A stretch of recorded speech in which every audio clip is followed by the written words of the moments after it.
തളിക്കുളം ഗ്രാമപഞ്ചായത്ത് 2025-26 ജനകീയാസൂത്രണ പദ്ധതി പ്രകാരം ഭിന്നശേഷി കലോത്സവം കൂടെ 2025 സംഘടിപ്പിച്ചു. തളിക്കുളം ബഡ്സ് സ്കൂളിലെ വിദ്യാർത്ഥികളും പഞ്ചായത്തിലെ ഭിന്നശേഷിക്കാരുമാണ് പരിപാടിയിൽ പങ്കെടുത്തത്. ജില്ലാ പഞ്ചായത്ത് ക്ഷേമകാര്യ standing committee chairman PM Ahammed പരിപാടി ഉദ്ഘാടനം ചെയ്തു. തളിക്കുളം ഗ്രാമപഞ്ചായത്ത് പ്രസിഡന്റ് PA സജിത അധ്യക്ഷയായി. സിനിമാ ഗാനം, പദ്യം ചൊല്ലൽ, മൈം, ലഹരിക്കെതിരെ നൃത്തശില്പം, സിംഗിൾ ഡാൻസ്, ഫാൻസി ഡ്രസ് തുടങ്ങിയ പരിപാടികളാണ് വേദിയിൽ അരങ്ങേറിയത്.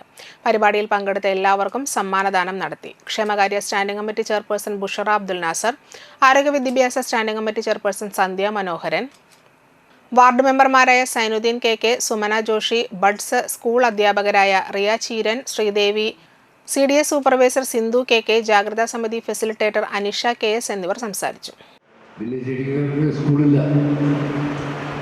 അവർക്ക് ടൂറുണ്ട് അല്ലേ? പിന്നെ ടൂർ എന്ന് പറയുന്നില്ല, ടൂറുണ്ട്. ഞങ്ങളുടെ കാലത്ത് ടൂറില്ല. ഇനി വീട്ടിൽ ഒരതിഥി വന്നാൽ ഭിന്നശേഷിക്കാരനെ പുറത്ത് കൊണ്ടുവരില്ല. ഇപ്പം അങ്ങനെയാണോ? വീട്ടിലതിഥി വന്നാൽ അവരുമായി സംസാരിക്കാനും അവരായിട്ട് ഇടപഴകാനും നമ്മൾ അനുവദിക്കുന്നു. ഈ മാറ്റം സമൂഹത്തിൽ വലിയ മാറ്റമാണ് ഉണ്ടായിട്ടുള്ളത്.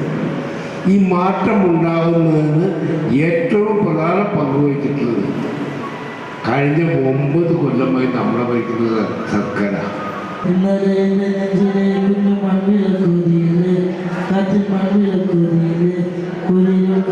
മുറ്റത്തെ